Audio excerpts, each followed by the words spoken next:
ہندوستان کے شہر آگرہ میں جمنا کے کنارے ایک ایسی عمارت ایستادہ ہے جو صرف اینٹ اور پتھر کا مجموعہ نہیں بلکہ جذبات، خوابوں اور قربانیوں کی ایک مکمل تاریخ ہے۔ یہ ہے تاج محل، محبت کی وہ نشانی جس نے صدیوں کو اپنے سحر میں جکڑ رکھا ہے۔ صبح کی پہلی روشنی جب اس کے سفید سنگ مرمر پر پڑتی ہے تو یوں لگتا ہے جیسے وقت نے اپنی رفتار تھام لی ہو۔ دھند کے نرم پردے میں لپٹا ہوا تاج محل کسی خواب کی تعبیر معلوم ہوتا ہے۔ 17ویں صدی مغلیہ سلطنت اپنے عروج پر تھی۔ تخت پر بیٹھا تھا ایک عظیم فرمان روا شاہ جہاں، اور اس کے دل کی ملکہ تھیں ممتاز محل۔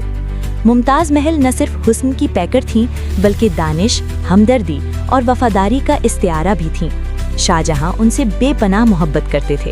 وہ ہر سفر میں ان کے ہمراہ رہتیں، ہر مشورے میں شریک ہوتیں۔ 1631 عیسوی میں دکن کی ایک مہم کے دوران ممتاز محل کا انتقال ہو گیا۔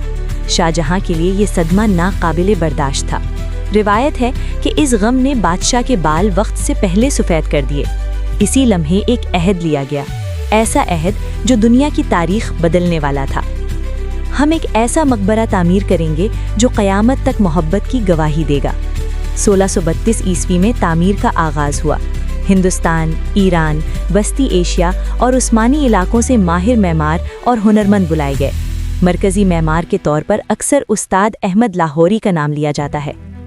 20,000 سے زائد مزدور، 1,000 سے زیادہ ہاتھی اور قیمتی پتھروں کے قافلے۔ راجستھان سے سفید سنگ مرمر، چین سے یشم، سری لنکا سے نیلم اور عرب سے عقیق۔ ہر پتھر کو تراشا گیا، ہر نقش کو محبت سے کندہ کیا گیا۔ پیترا دورا کی تکنیک کے ذریعے رنگین پتھروں کی جڑائی نے سنگ مرمر کو گویا پھولوں کا باغ بنا دیا۔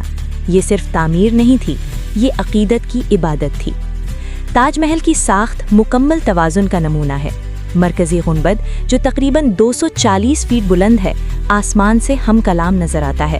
4 مینار جو ہلکے سے باہر کی طرف جھکے ہوئے ہیں، زلزلے کی صورت میں مرکزی عمارت کی حفاظت کے لیے ڈیزائن کیے گئے۔ داخلی دیواروں پر قرآنی آیات کی خطاطی اس مہارت سے کی گئی کہ نیچے سے اوپر تک الفاظ ایک جیسے دکھائی دیتے ہیں۔ یہ بصری فریب فن تعمیر کی ذہانت کا ثبوت ہے۔